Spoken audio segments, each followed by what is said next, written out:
The NFL can't let the Kansas City Chiefs off the hook with this situation. We're diving into that and 3 other stories in today's video, so make sure to like this video. If you want more Mercedes news content, hit that red subscribe button below. Our first story is about how Reid is giving the Kansas City Chiefs a boost through an NFL loophole that seems unfair to the rest of the league. After 8 whirlwind months, Reid, who transitioned from being a rugby star, is on the verge of discovering if he has done enough to make it onto the Kansas City Chiefs' active roster. The former Welsh wing has been training hard all summer, with coaches watching closely to see if he can complete his incredible move from rugby to the NFL champions 53-man roster for the new season. Reid has already made a big splash across the Atlantic. Coaches, fans, pundits, and even his superstar teammates Patrick Mahomes and Travis Kelce are impressed with the 23-year-old's performance so far. Despite never playing American football before quitting rugby to join the NFL's International Player Pathway program in January, making the Chiefs roster instead of just the practice squad would be a remarkable achievement for the Welshman. A loophole might greatly help his chances. While he entered the NFL through the IP program, Reid was signed by the Chiefs as a free agent, which exempts him from the usual IP rules. In 2024, players from the IP program can fill a 17th roster spot on the otherwise 16-man practice squad of any NFL team. This spot is reserved for IP players, meaning they can't be signed by other teams while on the practice squad. However, since Reid was technically signed as a non-IP player, if he's put on the Chiefs' practice squad, other NFL teams could still sign him. This situation means that although Reid doesn't have a guaranteed practice squad spot like others from the IP program, it might work in his favor. The Chiefs might want to keep him on their active roster to prevent rival teams from signing him. On the Chiefs Concerns podcast, pundit Cole Doris explained that Chiefs management didn't use the International Pathway player exemption on Reid. If he doesn't make the roster, he'd have to clear waivers, allowing another team to pick him up. While Doris expressed doubt about Reid making the roster, he noted that the Chiefs might add him to the 53-man roster to protect him, as they've done before. Deruse believes Reid would benefit from a year in the Chiefs system, learning and practicing. However, he isn't sure Reid will make the roster right now. Former Chiefs tight end Jason Dunn, also on the podcast, mentioned that he doesn't think another team would sign Reid yet, as he's still a project player learning the game. If placed on the practice squad, he might have more time to develop his skills. "I don't think another team will pick him up right now because he's still a big project," he said. "The only reason would be if a team wants to generate some buzz or attract attention." He added that we've seen rugby players in the NFL before, like Christian Wade with Buffalo, but he ended up getting cut. Moving on to our second story, the Chiefs made a surprising roster move late Thursday. They signed tight end Aquarius Spivey after a successful workout. Spivey, a former teammate of 4th-round pick Jared Y. at TCU, is better known for a controversial NCAA decision that made him ineligible for the entire 2023 season. Despite Spivey's claim that he followed all the guidelines, he caught only 28 passes for 298 yards and 1 touchdown over 4 college seasons. The Chiefs clearly saw potential in Spivey, especially after several players were sidelined with injuries this week. With extra spots available, they decided to bring him in for the rest of training camp.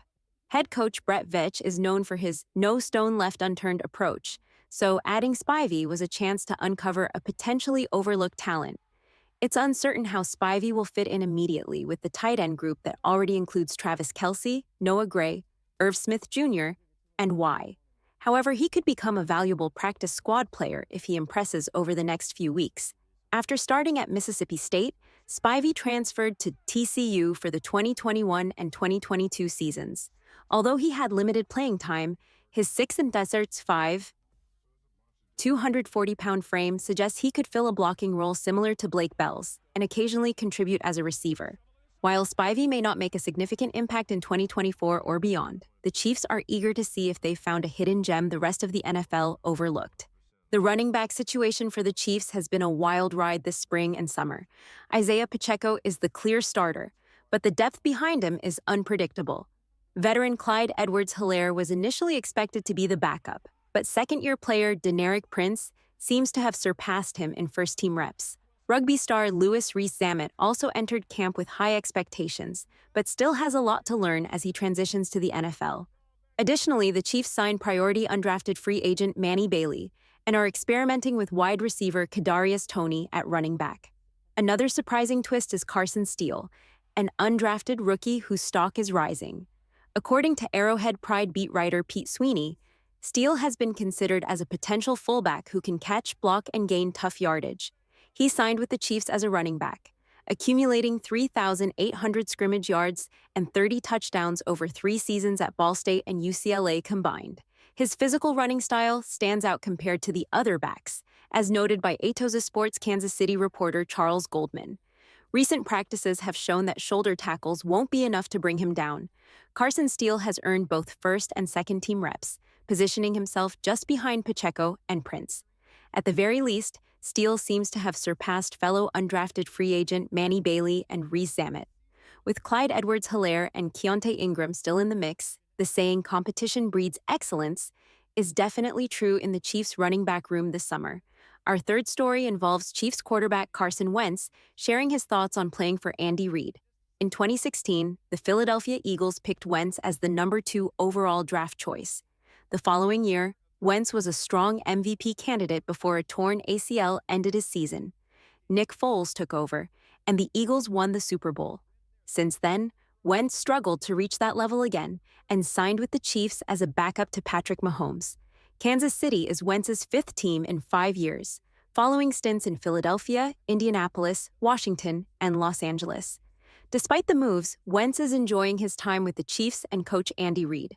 "It has a lot of similarities to my time in Philly, but it's evolved quite a bit," Wentz said. "The speed of this offense is second to none. It's faster than any team I've been a part of. The way we use crossers and other strategies really highlights what Patrick Mahomes excels at. It's exciting to be a part of it." Wentz's first NFL coach was Doug Peterson, who was a protege of Andy Reid both as a player and coach in Philadelphia. Wentz praises the creativity of the offensive scheme. "It's been a lot of fun and very creative," he said. "You see the gadget plays from afar, but seeing how they work them into regular plays is amazing. The way they use players and adjust concepts is impressive. It's been exciting to see the creativity in practice." Wentz is a solid backup, and fans hope they won't need to see him in meaningful games. Not that Wentz can't be successful, but it would mean something unfortunate happened to Mahomes, which no one wants. On Wednesday, the Chiefs had a scare when starting linebacker Nick Bolton went down with a left elbow injury during a tackle in training camp.